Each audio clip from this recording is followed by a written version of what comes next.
Pagkagwapo ang guys, agad bumibigay.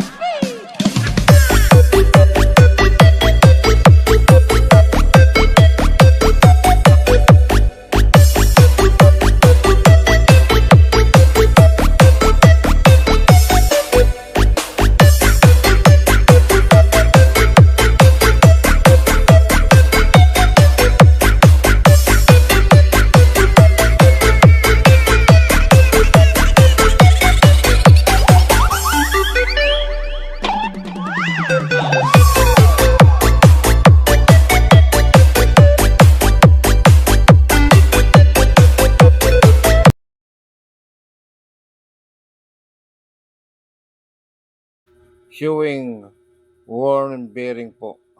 Hindi pa nasukat ang sizes ng roller. Umiikot ito. Oh, kasi tingnan mo ko yung kumpara. Ito, Ay, meron wala pa siya. na. Oo nga. O yun, mahalata na. Ayun nga.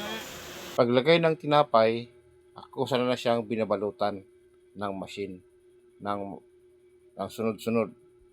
Yan ay Myla R600 machine.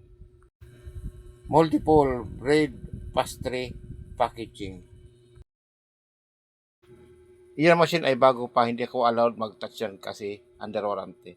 Dalawa po ang roller dyan. Ang yung isa okay pa. Yung isang hinawakan ko na may Allen wrench, yan po ay worn bearing. Ang tawag ko ng machine na ito ay wrapping packaging para sa mga tinapay.